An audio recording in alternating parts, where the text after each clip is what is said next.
नमस्कार दोस्तों, स्वागत है एक बार फिर से आप लोग का माई पीसीएस स्टडी के ऑनलाइन प्लेटफॉर्म पे।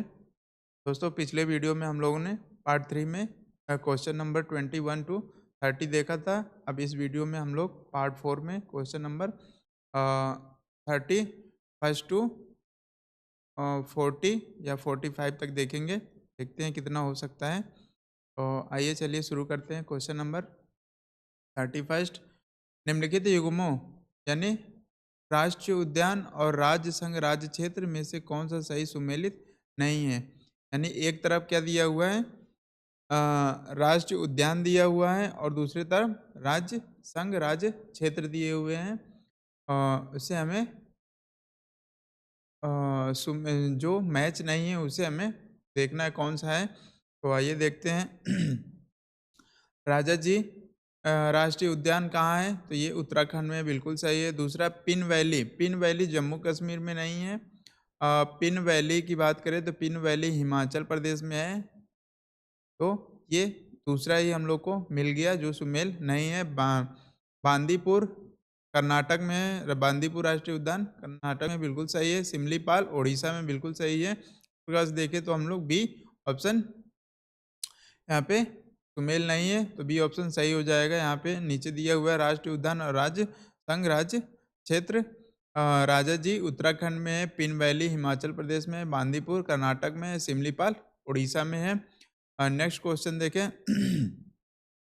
क्वेश्चन नंबर 32 नीचे दो कथन दिए गए जिनमें से एक को अभिकथन ए कारण आर कहा गया है। अभिकथन ए हिमालय अभी भी ऊंचा हो रहा है, बिल्कुल सही है। हिमालय अभी भी ऊंचा हो रहा है, क्यों? क्योंकि कारण क्या है, भारतीय टेक्टोनिक प्लेट्स हैं यूरेशियन प्लेट से टकरा रही हैं। जो यूरेशियन प्लेट है उससे जो भारतीय प्लेट्स हैं वो टकरा रही हैं। इससे क्या हो रहा है, हिमालय अभी भी ऊंचा हो रहा है। तो ये दोनों अभिकथन और कारण दोनों सही है, और कारण अभिकथन की व्याख्या भी कर रहा है। तो इस प्रकार ऑप्शन सी सही हो जाएगा। हिमालय अभी भी ऊंचा हो रहा है क्योंकि भारतीय टेक्टोनिक प्लेट्स यूरेशियन प्लेट से टकरा रही हैं। नेक्स्ट क्वेश्चन देखते हैं। क्वेश्चन नंबर 33 सूची 1 को सूची 2 से सुमेल कीजिए। यानी दो सूचियां दी हुई हैं, उन्हें मैचिंग करना है। एक तरफ कोयला भंडार और राज्य दिया।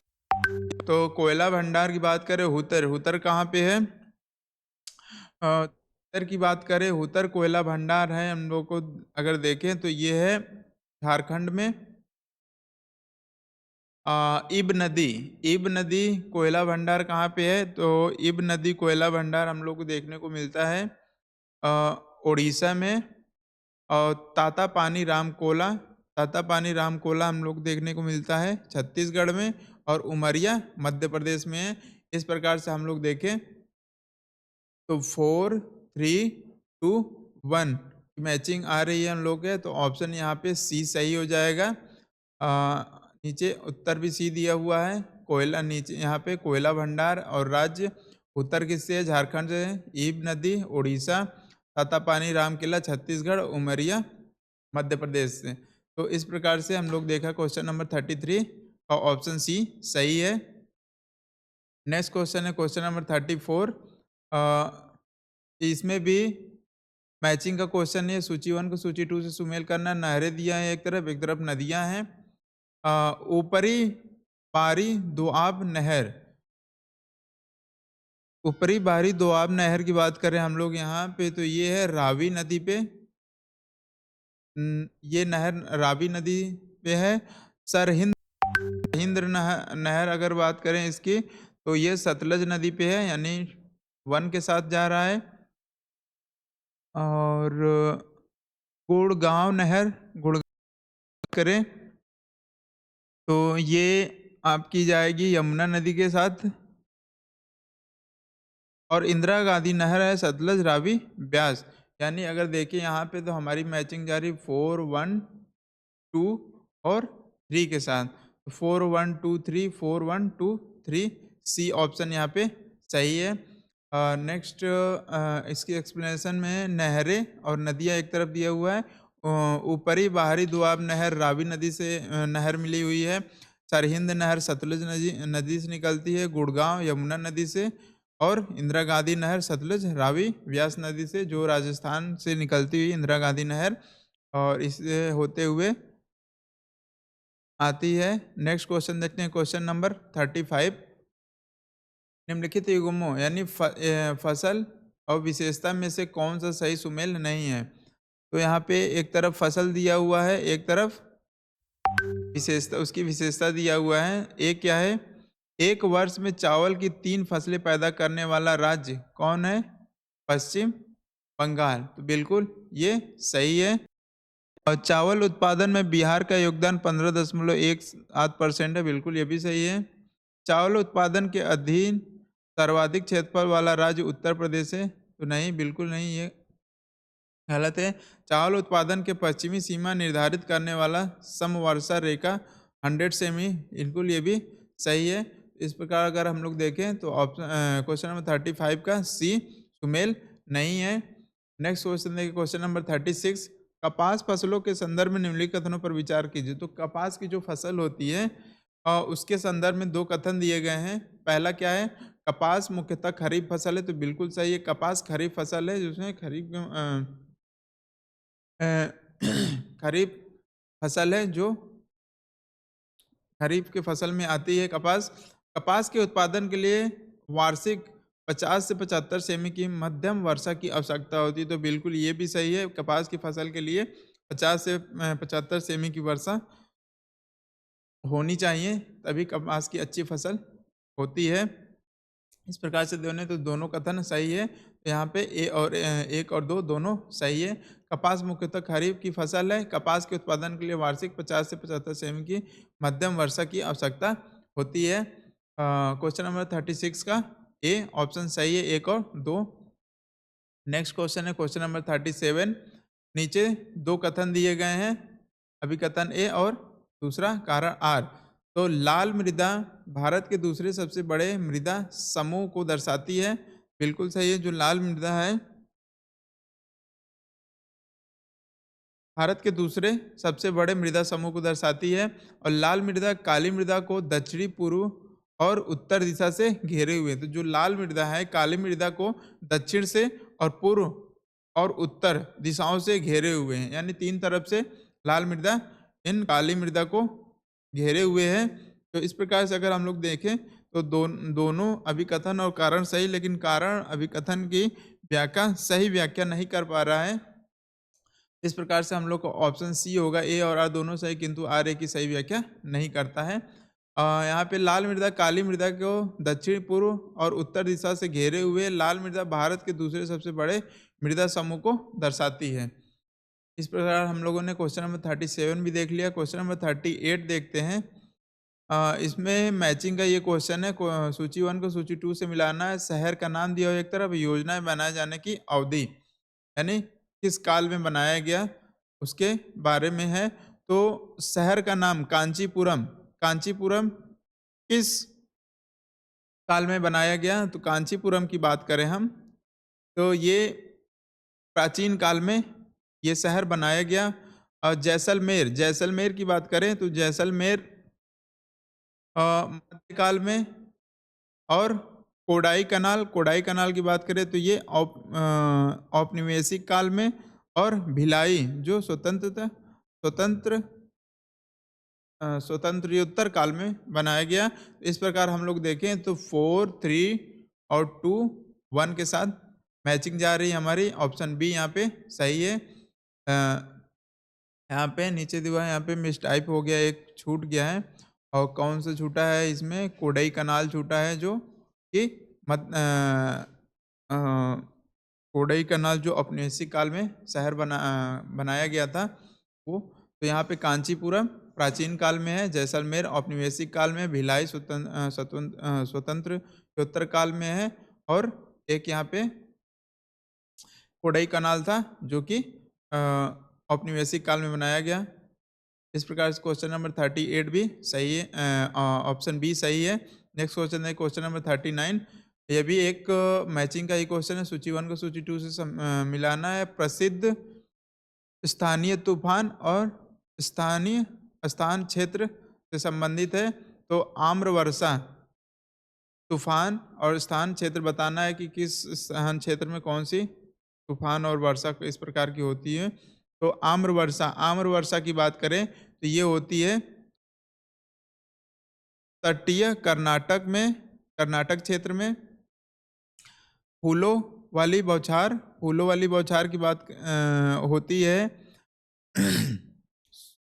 फूलों वाली बौछार केरल में है, बिल्कुल सही है। काल वैसाखी पश्चिम बंगाल में, ये पश्चिम बंगाल यहाँ पे थोड़ा सा ये 4 इधर यहाँ आना चाहिए, यहाँ पे है। अब काल वैसाखी पश्चिम बंगाल और लू पंजाब से बिहार तक। तो इस प्रकार हम लोग देखें तो मैचिंग क्या हो रही है हमारी 3, 2, 4, 1, यानी ऑप्शन सी से जा रही है। आम्र वर्षा तटीय कर्नाटक क्षेत्र में, फूलों वाली वर्षा केरल क्षेत्र में, काल वैसाखी वर्षा पश्चिमी बंगाल और लू पंजाब से बिहार तक। तो इस प्रकार हम लोग क्वेश्चन नंबर 39 का ऑप्शन सी सही होगा। नेक्स्ट क्वेश्चन है क्वेश्चन नंबर 40। क्वेश्चन नंबर 40 यहाँ राजधानी और देश दिया हुआ है, देश की राजधानी यानी राजधानी दिया हुआ, देश से मैच कराना है। तो यहाँ पे देखिए हम लोग नायपीडा, और इसमें हमें बताना है सही सुमेलित नहीं, कौन सा सही सुमेलित नहीं है। तो अगर देखें नैपीडा म्यांमार, बिल्कुल ये सुमेल है। खार्तूम इथोपिया नहीं होगा, ये सूडान की राजधानी है। खार्तूम सूडान की राजधानी है। और डबलिन आयरलैंड बिल्कुल सही है। ओटावा कनाडा, ये भी सही है। तो यानी ऑप्शन बी यहाँ पे हम लोग का सही हो जाएगा। यहाँ पे गलत दिया हुआ है ऑप्शन, यहाँ पे बी सही है। तो खार्तूम इथोपिया में नहीं है, इथोपिया का नहीं है ये, बल्कि सूडान की राजधानी है। इस प्रकार से क्वेश्चन नंबर 40 सही है। 40 का बी सही है। Next question question number 41। Question number 41,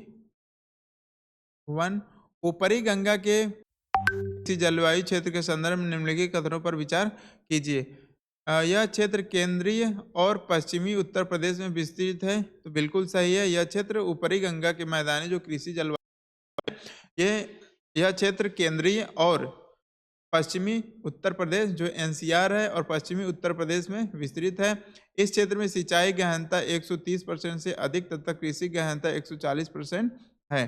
तो इस क्षेत्र में जो है सिंचाई की बात करें तो 130% से अधिक तथा कृषि गहनता 140% से अधिक है। यानी यहाँ इधर इस साइड में खेती कृषि बहुत ज़्यादा होती है, इसमें इधर गहनता बहुत ज़्यादा देखने को मिलती है। हर एक प्रकार की फसलें आपको देखने को मिल सकती हैं। तो यह क्षेत्र केंद्रीय और पश्चिमी उत्तर प्रदेश में विस्तृत है। तो बिल्कुल ये दोनों कथन सही है। इस का ऑप्शन ए सही हो जाएगा, ए और दो दोनों। यहाँ पे एक्सप्लेनेशन देखिए, ऊपरी गंगा के मैदानी कृषि जलवायु क्षेत्र केंद्रीय और पश्चिमी उत्तर प्रदेश में विस्तृत है। इस क्षेत्र में सिंचाई 130% से अधिक तथा कृषि गहनता 140% है। तो इस प्रकार क्वेश्चन नंबर 41 का ए सही है। नेक्स्ट क्वेश्चन देखिए क्वेश्चन नंबर 42। ये भी एक मैचिंग का क्वेश्चन है। एक तरफ सूची 1 सूची 2 पर्वत दिया हुआ है, समुद्र तल से उसकी ऊंचाई बताना है किसकी कितनी ऊंचाई है। तो यहाँ देवास की बात करें तो देवास है 5360 मीटर की ऊंचाई है पर्वत, समुद्र तल से उसकी ऊंचाई 5360 बिल्कुल मैचिंग है। और रोहतांग की बात करें, रोहतांग जो पर्वत है, रोहतांग पर्वत की समुद्र तल से ऊंचाई क्या है? 3978 यहाँ 3 ऑप्शन पे है। बारह लाचा की ऊंचाई समुद्र तल से ऊंचाई कितनी है? 4850 ऑप्शन यहाँ पे 2। बनिहाल का 4000 बनिहाल का है यहाँ पे 2832 मीटर। तो ये इस प्रकार से हम लोग का मैचिंग हुआ। अगर इस मैचिंग को हम लोग देखें तो 1, 3, 2 और 4, 1, 3, 2, 4 हम लोग का किसके साथ जा रहा है? ए के साथ। 1, 3, 2, 4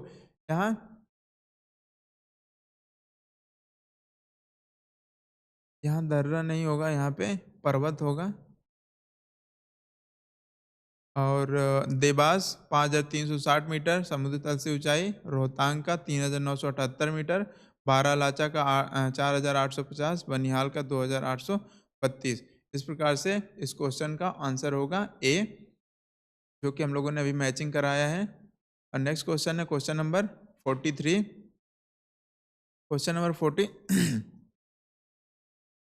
नीचे दो कथन दिए गए जिनमें से एक को अभिकथन ए तथा दूसरे को कारण आर कहा गया। अभिकथन ए, जूट भारत का विशुद्ध पौधा है। तो बिल्कुल ये सही है, जूट जो है भारत का एक विशुद्ध पौधा है। जूट खरीफ की फसल है जिसे फरवरी से जून में बोया जाता है तथा जुलाई से अक्टूबर के मध्य काटा जाता है। तो ये अगर हम लोग जूट, यहाँ पे जूट, अभी हम लोग एक कपास का क्वेश्चन देखे थे, तो कपास क्या थी, वो एक, यहाँ पे हम लोग कपास का क्वेश्चन देखे थे।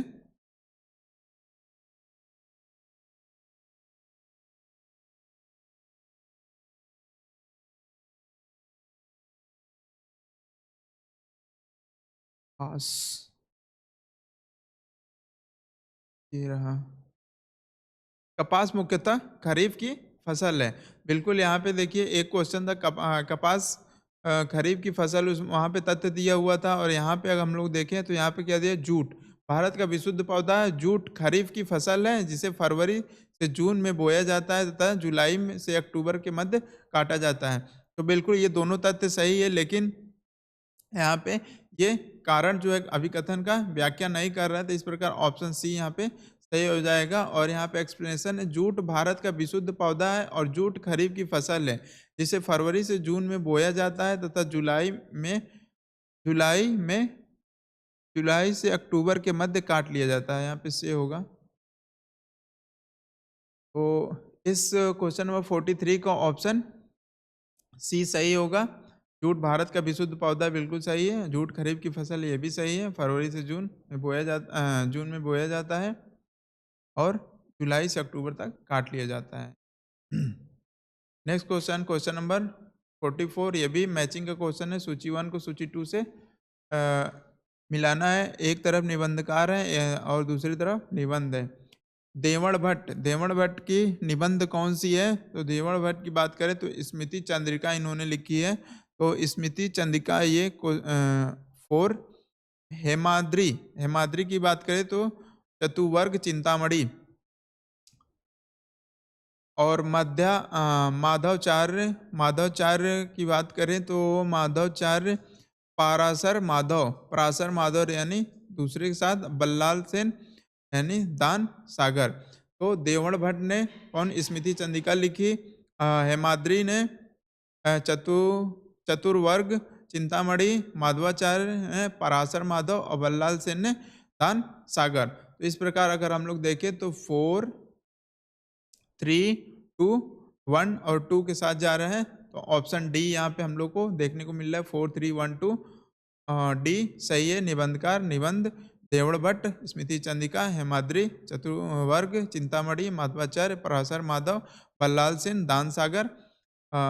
क्वेश्चन नंबर 44 का डी ऑप्शन सही है। नेक्स्ट क्वेश्चन, क्वेश्चन नंबर 45, नीचे दो कथन दिए गए हैं जिनमें से एक अभिकथन ए तथा दूसरे को कारण आर कहा गया है। अभिकथन ए, भारत पर तुर्की आक्रमण सफल रहा है। तो बिल्कुल सही है, भारत पर तुर्की आक्रमण सफल रहा है। उत्तर भारत में राजनीतिक एकता नहीं थी, तो ये भी बिल्कुल सही है। तुर्की आक्रमण इसलिए सफल हुआ क्योंकि उत्तर भारत में राजनीतिक एकता नहीं थी, वो आपस में ही लड़ते रहते थे। इसीलिए तुर्कों ने जब आक्रमण किया तो वो भारत पर आक्रमण करने में सफल रहे। तो ये इस प्रकार से अभिकथन और कारण दोनों सही है। और इसकी व्याख्या, लेकिन व्याख्या भी यहाँ पे इसकी कारण अभिकथन की व्याख्या भी कर रहा है, क्योंकि भारत पर तुर्की आक्रमण सफल हुआ क्योंकि उत्तर भारत में राजनीतिक एकता नहीं थी। तो इस प्रकार से ऑप्शन ए के साथ हम लोग जाएंगे। ऑप्शन ए सही है। भारत पर तुर्की आक्रमण सफल हुआ। महमूद गजनवी ने 1025 ईस्वी के बीच भारत पर लगभग 17 बार आक्रमण किया। तुर्की शासन 1000 ईस्वी में शुरू हुआ और खिलजी वंश तक जारी रहा। तुर्की आक्रमण इसलिए सफल हुआ क्योंकि उत्तर भारत में राजनीतिक एकता नहीं थी। तो जो तुर्की शासन है 1000 ईस्वी में शुरू हुआ और खिलजी वंश तक जारी रहा। और तुर्की आक्रमण इसलिए सफल हुआ क्योंकि उस समय उत्तर भारत में राजनीतिक एकता नहीं थी। तो इस प्रकार क्वेश्चन नंबर 45 का क्या हुआ, ऑप्शन ए सही हो गया। ए अभिकथन भी सही है, कारण भी सही है और कारण अभिकथन की व्याख्या भी कर रहा है। इस प्रकार से हम लोगों ने इस वीडियो में लगभग 15 क्वेश्चन देखे हैं और यह वीडियो लगभग 20 से 21 मिनट की हो गई है।